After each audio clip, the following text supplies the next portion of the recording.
Welcome to the Happy Rebel podcast, where we explore the realms of finding your calling, living your values, and doing the work of self-healing. Through candid conversations with fellow seekers, we'll uncover ideas and concepts that challenge, expand, and empower us to embrace our authentic selves and live with intention. Hi there, I'm Kelly Street, owner of Happy Rebel and your guide on this journey. I'm known for my insatiable curiosity and tendency for pushing boundaries. I've always been a challenger, eager to question the status quo and explore the uncharted territories of personal growth. So join me as we navigate the twists and turns of life's journey, seeking out the wisdom and insights that illuminate our path towards fulfillment and rebellion against the ordinary. Before we get started, I want to remind you to connect with me on Instagram at Happy Rebel, where you can ask questions and share your thoughts. Remember, you are never alone on your path to becoming a happy rebel. This is the Happy Rebel Podcast.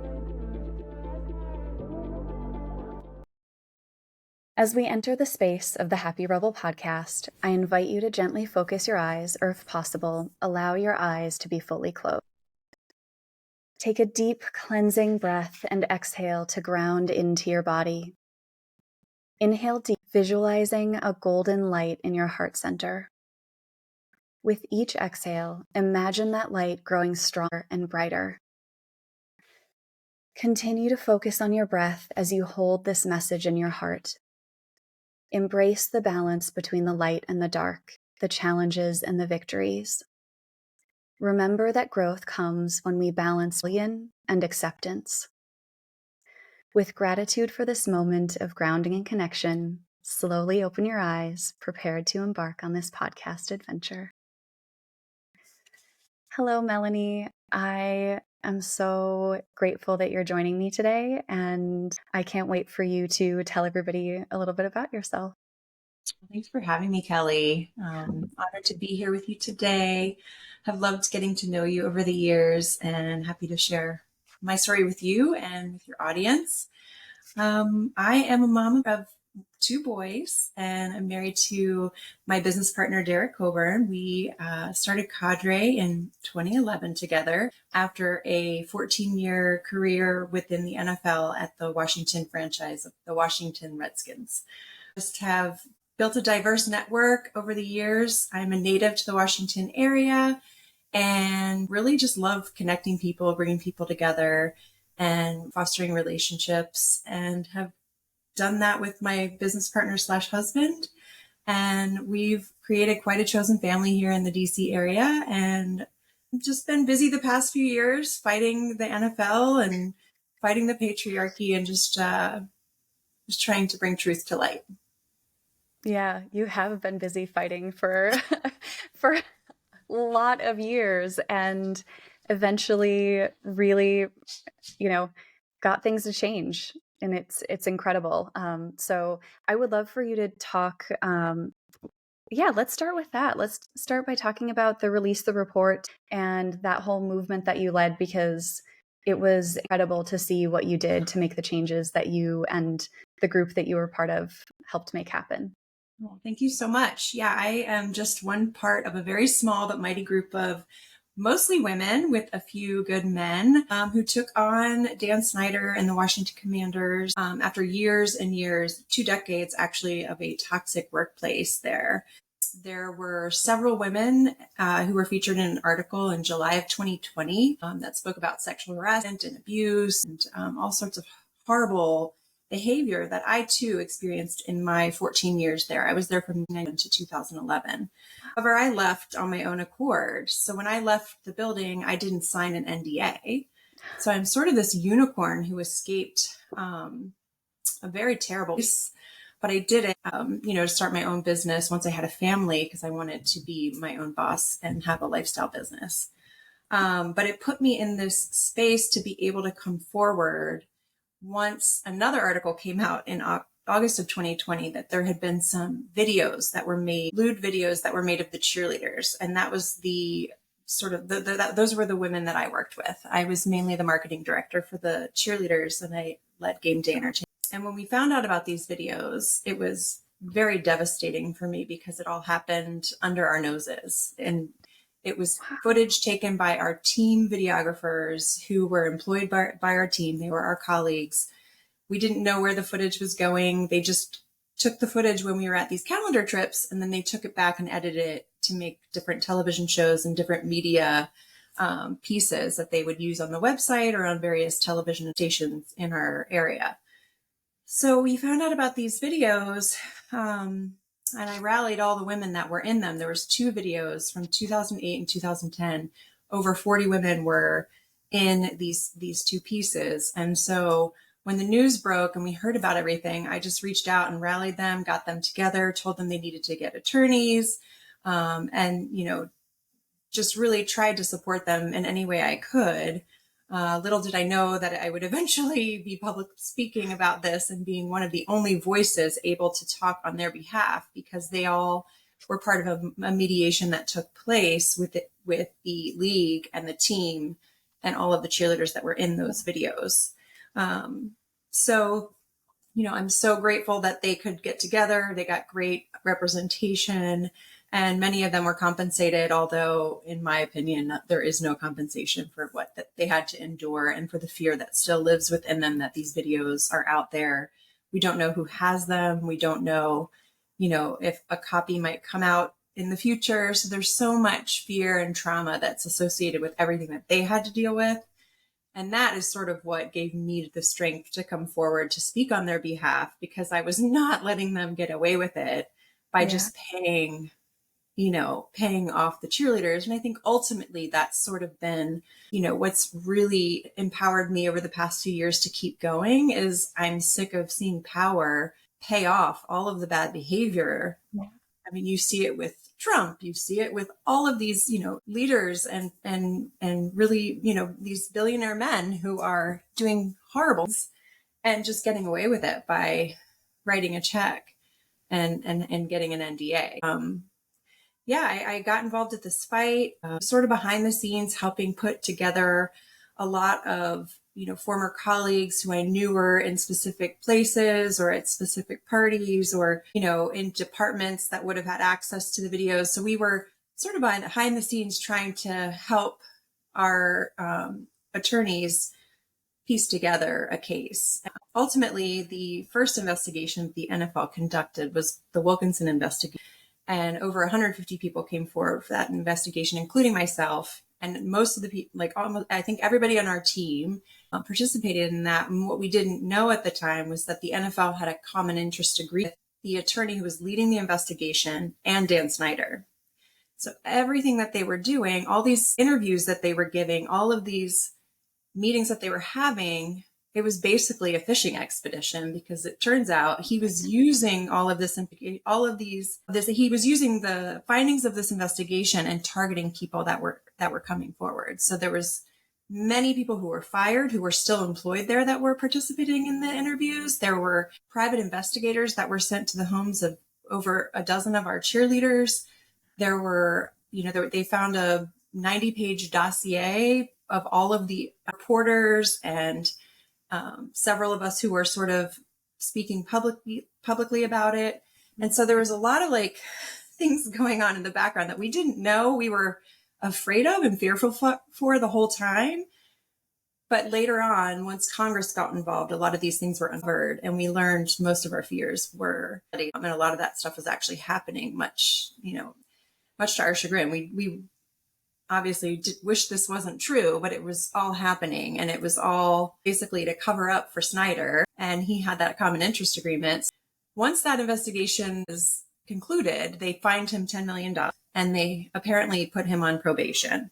We don't know. He denied that. And it just became this years long thing. And we thought it was over in the summer of 2021. So about a year after the first article was published.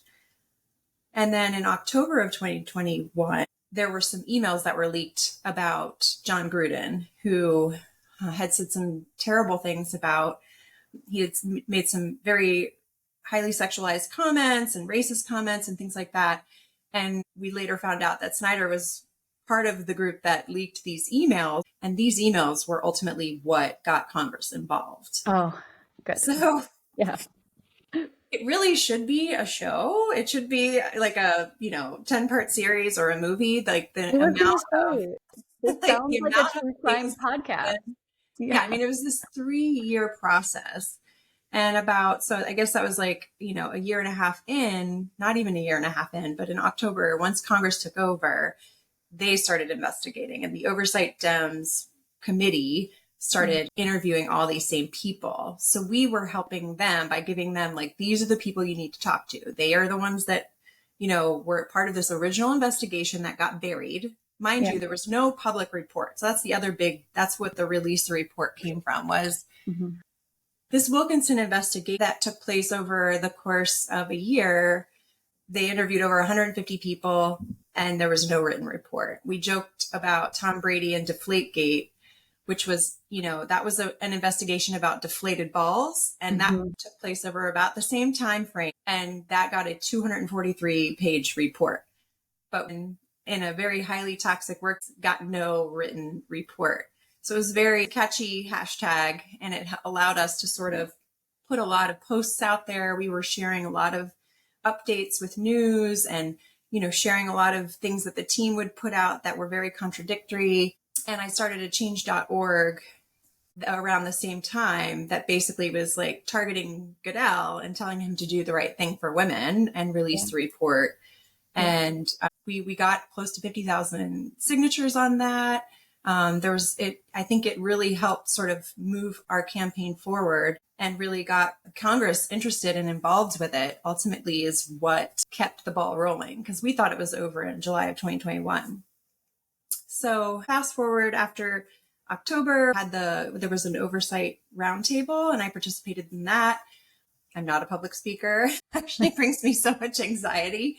But I did testify in Congress at that roundtable and shared part of my story along with 5 of my former colleagues there. And after that, they continued their engagement. And at that point, the NFL, because another 2 witnesses had come forward, they started another investigation by Mary Jo White.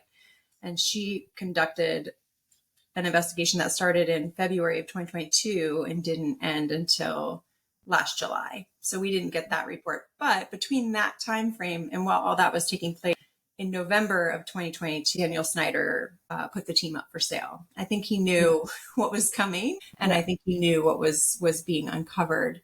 Along the way, there were so many things that happened along the way.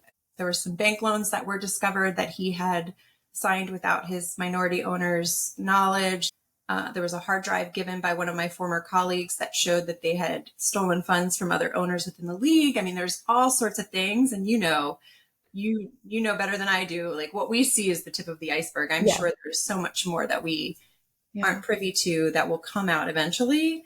But he is still, since he put the team up for sale in November of 2022, he has been out of the country. So he's been on his yacht, he filed for a business license in the UK, and he hasn't been back. And I think it's because he's still under investigation by the DOJ, and there's still some outstanding things happening there. So, it feels good that we took it on. It was a huge, huge ordeal. Like I said, it was a small but mighty group of us, but it was sort of like my part-time, full-time job for 3 years, going through that, helping the attorneys, helping Congress, and also just helping all of the folks who were behind the scenes in, interviewing and sharing information, and just, helping walk them through it. Because there's so much fear. There was fear of retaliation. There was fear of, all of the things that came out and what happened, the way that they targeted the cheerleaders with PIs. They planted stories about me. They sent letters with my old emails that were very distorted to Congress. So there's so many things that happened along the way that it's so hard to express it in a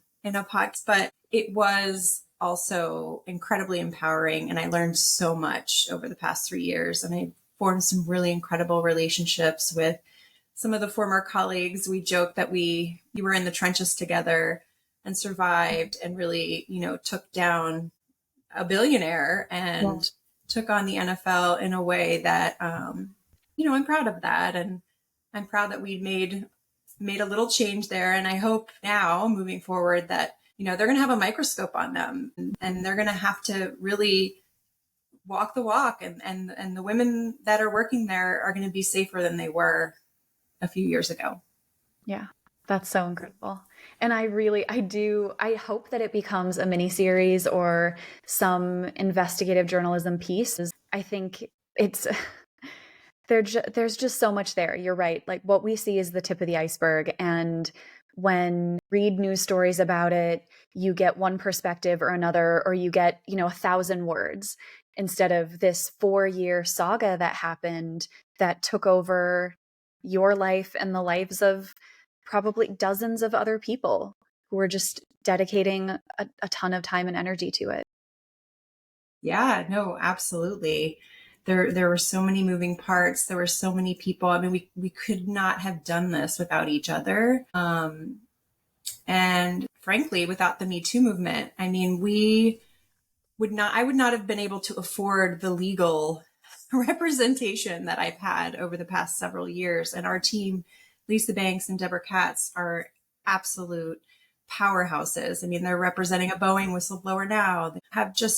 They've done great work in the industry to just really push for women's rights. And I am just proud of them as well for the work that they're doing. But we would, like I said, like without the Me Too movement and the National Women's Law Center, a lot of this was funded by the Legal Defense Fund, which is the National Women's Law Center.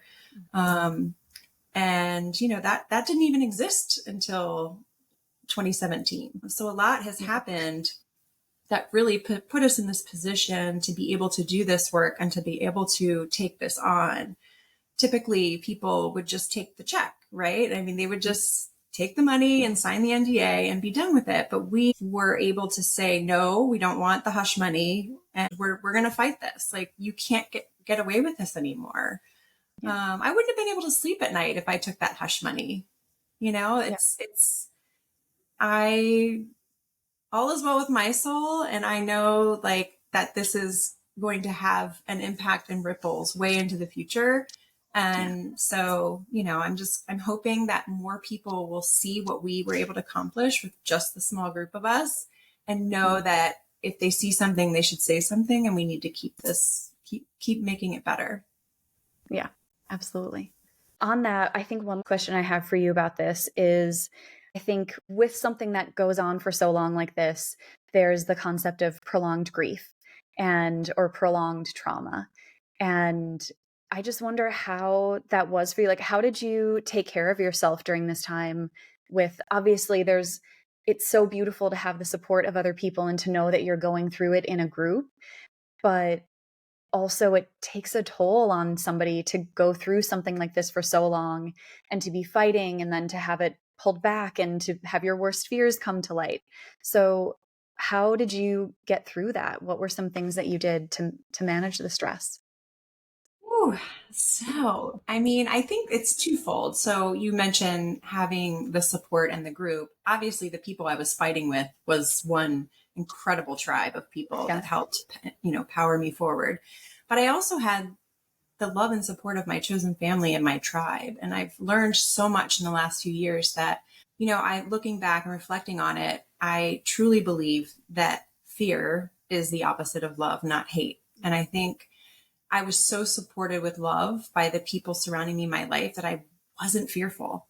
And I think that the people who couldn't come forward and who couldn't corroborate my story, or they didn't want to talk to the media and they didn't want to get involved, like that was out of fear. And I just think that they didn't have the structure or the love surrounding them to lift them up to be able to do that. And so I really do. That's like one big reflection I've had.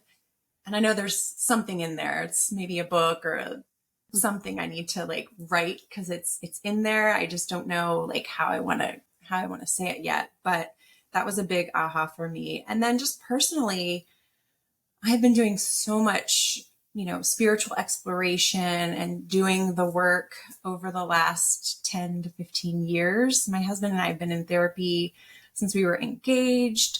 We've really always prioritized mental health and self-care. It is not selfish. And, I think doing a lot of yoga, a lot of movement, a lot of dance, breath work, meditation, like all of these things really gave me the strength to process a lot of what was happening in real time because it was scary. I mean, there were days I'm Googling my name just to keep up with what's going on out there. And I'm searching Twitter and I'm watching our hashtag in real time, trying to figure out, who's saying what, because we got gaslit. There was people who didn't believe us, who thought, why didn't you sue him? Why did you come out now? And, all of these things that you hear, unfortunately, this is just part of the process. Being centered and grounded in myself and knowing and having the tools and strategies to help myself process a lot of that throughout really kept me going. Yeah. I love that you said breath work. I'm such a huge fan of it. And I love taking those times, whether it's 5 minutes or an hour, to just breathe. And it's incredible how powerful that like just moving breath through your body can be. Absolutely. I did something called swamping, which was new to me. What? Basically yeah, I did swamping during this process a couple times. This woman led me through this like very tribal dance where you're like yelling and thrashing and punching pillows. And it was like female rage in a way that was just so incredibly powerful and beautiful. But I mean, just even having the access in my network to these types of people and these types of ideas was very empowering and helped me, like find new ways to move that through. Oh, that's so cool. Yeah. Okay, yes. So speaking of network, and obviously that's the business you're in, that's what you do. I think the thing that stands out to me about it is the idea of chosen family, and that you've created this huge network of people that you both work with on a business level, but that also you have these deep, meaningful relationships with. And I mean, it's just incredible to see. So I would love to know more about this chosen family thing and what that means to you. Yeah. Derek and I started Cadre because there wasn't a group that really fulfilled us in that sort of soulful way and that chosen family way. And I think the main thing that sort of differentiates us from most other networking groups, and we don't really call ourselves a networking group. We actually say we're unnetworking because it's not, we actually vet for intention. We don't vet for revenue and numbers of employees. And, ROI is, that's like, if that's what you're looking for, we're not the group for you. We are the group for you if you are generous and you are growth minded and you are, looking to just improve your way of life in ways, not just in your business, but personally. So there's just this glue that holds us together. And the chosen family part is just, we've been so blessed that the people that we've attracted, you get great people, you attract great people. And we've done some amazing just events, but also, we like to have fun too. I mean, we're doing a concert next month. So we try to mix it up and keep it new and fresh and exciting. And even during COVID, I mean, COVID was a big silver lining for us because we were hyper local before the pandemic. And when the pandemic happened, we really, we pivoted and we became hybrid and we went online and we were able to pick up members from all over North America. We have, so many in Canada now and all over the US. So it's been super cool to be able to pivot in that way. And it's really expanded us too, because now we've got members in different places and bringing new ideas. And it's just been great. The chosen family thing just has developed probably in the last 5 to 7 years. But I think getting through the pandemic together, you're stronger together. We helped navigate some really crazy times. And I think that is really what has made this more than, just a business group or, a group that we're a part of. And it really is a family leaning on each other the way we have. You attract good people if you are good people and you're doing good things in the world. And so I think it just shows that what you all are doing, what you and Derek have created, is good and it's beautiful because that's the kind of people that you're bringing to you and they can see your heart. And yeah, I don't know. It's just lovely. Thank you. Well, I mean, we've spent some time together. I mean, we're having real, raw, authentic conversations. I don't have the patience or the time for Yeah. superficial anymore. I want the real thing. Yeah. I want this life to mean something. I want our kids to know that there's so much more out there and that it's cool to be good and kind. And, I just think that that's so important for us. I want this world to be a better place. And I think we have Yeah. to start at home. Okay, so I saw on your wrist that you are wearing some of your Taylor Swift bracelets, Oh, I yes. believe, I probably. am. I am. And one of the things I know about you is that you are such a huge Taylor Swift fan, as am I, but I pale in comparison to your Swiftie energy. So tell me about, what does Taylor Swift mean to you? Why are you so into this lady? She is raw, vulnerable, and she's the epitome of female empowerment to me. Mm, I think that, she at a young age knew who she was, what she wanted to be. She's not afraid of trying new things. She's an incredible lyricist. Just really, I adore her in so many ways, but just seeing the power that she has working in that industry, which is very similar to the industry that I worked in, entertainment industry in general is very male dominated. And you saw how she navigated her songs. I mean, she basically fought back and said, no, this is not yeah. okay. I'm not going to just let this be. And she turned that into what we now call the Heiress and Mhm. Taylor's version. And she basically made lemonade out of lemons. And she's now going to probably go down as one of the most powerful female entertainers that we've ever seen. And she's doing it during the streaming era, which is unheard of because there's so many more ways to consume music and to meet artists. And so she's just found a way to really navigate it and turn it into an advantage for her. So I Yeah. love that about her. Yeah, I do too. I think I know I hear, so having a 13-year-old girl in my household, hear the teen girls talk about, that it's very complicated. Some think she's just super overrated and some think she's great and, everywhere in between. And I'm like, I think what you all are missing is that she is a powerhouse and that she has, like you said, she knew from such a young age, 12 years old was like, I've got to move to Nashville, mom and dad, because this is what I'm going to be. Like she just saw it for herself and she worked really hard to make it happen. And that's an incredible inspiration and also one in a million. Oh, One in a billion level. absolutely. Yeah. Oh.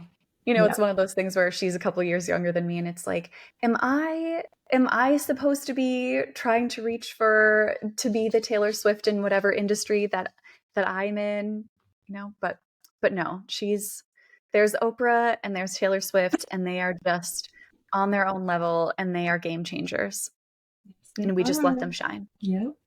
And Honor Beyonce. them. Yep. Yeah. Yep. Yeah. So before we started recording, I commented on your lovely Moldavite necklace. And so, for everybody who's watching on YouTube, obviously take a look at the necklace. It's beautiful. If you are not, just know it's lovely and gorgeous. So I want to know about some of the things that you do. Like obviously you talked about, breath work and movement and surrounding yourself with amazing people. What are some of the things that have transformed you, that have made you who you are today? Because I think here, I'll clarify a little bit. One of the themes that has come to me over our conversation is this idea of resilience and just incredible resilience you have. And not this like dogged, like I'm tired, I'm exhausted, but more this, yeah, I'm coming through this. I'm making it out alive, guys. And it is beautiful and it is great. And so I just wonder, like, how did you start out that way? Have you always been sort of a peaceful, beautiful warrior? You're so sweet. I think, I had a pretty chaotic upbringing. And I think that at a young age, I realized, you're going to have to do a lot of this on your own. And so a lot of my success early on was seeking affirmation sort of outside of the house. So I really excelled in school. I was, teacher's pet. I was, excelled in all of the activities I did, was the cheerleader captain, all of that stuff. And, took me to college, had a scholarship. I just think that I always was trying to prove them wrong and trying to, be the best that I could and know that like I wanted to have a different life and I wanted to, to be happy and to be strong and all those things that I did not feel when I was young. So I think that, the resilience is part of that, just being able to sort of survive a crazy childhood and recognizing that that's not normal. And I was very lucky to have some friends with parents who, were good examples for me. And, just I found some great people in my life to look up to. My grandmother was one of my people, and she was my safe place. And she guided me through college. She passed away, unfortunately, like a week after I graduated college. So I think, I then after that sort of falling into the cheerleading world that I was a part of was interesting because I was the baby on this squad and there was women that were 10 years older than me cheering with me. So I also got to learn from them, how to be a career woman, how to be a mom, like how to juggle everything. And I was able to sort of grow up in this world that obviously there was the challenges that were going on in the front office that we didn't really know about. Mm-hmm. But the bonds that we had together sort of entertaining and practicing and doing all the things that we did. Actually, one of my favorite things that we did was we would go on military tours overseas and entertain the troops. And we'd be in, places, we'd be in Humvees in Iraq, in Fallujah with bombs and IEDs going off around us. And so really in the trenches with these women. So we have life experiences that we shared together. And so I was able to grow up surrounded by incredible female friends and confidants, colleagues. I think sort of that resilience has been a theme throughout. But I never realized that it would bring me into the fight that we were in most recently. But I'm grateful because I do believe that the sisterhood and the relationships that I've had over the years really gave me the strength. Like I still have a text chain. There's the group of us that cheered together. There's like 12 of us on a text chain and we're texting daily and we're obviously supporting each other through all of this. Yeah, I think that's probably it. If there's somebody out there who's going through a fight right now, is there any advice or suggestion you would have for them for how to manage and get through and stay focused on what they want on the other side? I think what my word for this year is overflow. And I learned recently that filling your cup is most important. And there's this really cool story about a cup of milk and how she's always giving her milk away until one day she doesn't have the milk. And then she realizes, this feels weird. I'm used to giving it away. And she hears this voice, and this voice is like, reverse direction. And so she starts putting it back in, and it feels weird. It feels uncomfortable. But she's getting used to it, and she looks at her cup, and she's finally getting full, and she's like, oh, I'm almost full. I'm ready. And the voice says, keep going. And she's like, why? Why do I keep going? So she keeps going, and eventually the cup of milk overflows. Like you have to fill your cup, and you have to be strong within yourself before you can be strong in a relationship or on behalf of someone. And so I think really honoring that and giving yourself the self-care you need and all of those modalities that we discussed is important, because if you're not whole, you can't fight on behalf or for anyone else. Yeah. So true. So absolutely true. I love it. I love it. Okay. Are there like books or any books or teachers or particular places where you go to when you're trying to draw inspiration or when your well has run dry? I follow so many people on Instagram, and I've got some great teachers within Cadre, even some of the speakers that we've had. Sherry Walling has been instrumental for me. She wrote a book called Touching Two Worlds, and just going through grief and loss and things like that. She's helped me navigate that and been close with me. There's so many teachers I've had. It's hard to like list them. I mean, I think I think for me, I find inspiration in so many different places. It can be music, it can be books, podcasts, just even the women that are in Cadre, hearing their stories.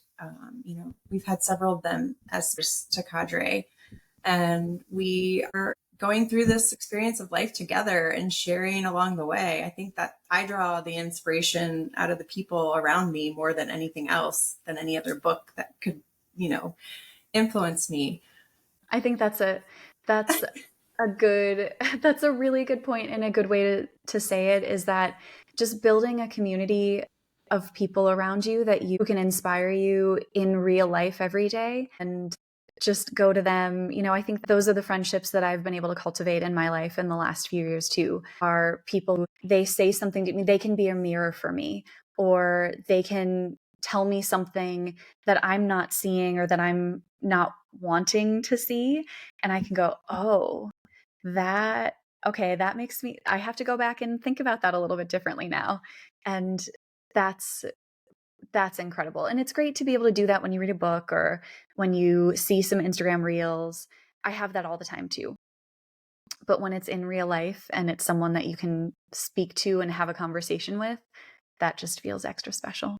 Oh, totally. And like you said, that constructive criticism, like hearing as a mirror someone tell you in real time how they're feeling from your interaction, is way more valuable than any book or podcast or anything that you might read or see. Yeah, takes it a little bit deeper. The kids are also a good mirror for us, right? Yeah, they are. Real time. Yeah, they are. Yep. Our biggest teachers.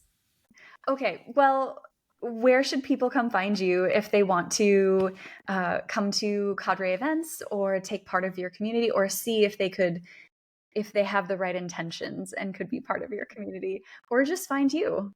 I am on Twitter, Instagram, and Facebook at Melanie TC. And then our website is cadredc.com. So yeah, we would love to have you to an event sometime soon too.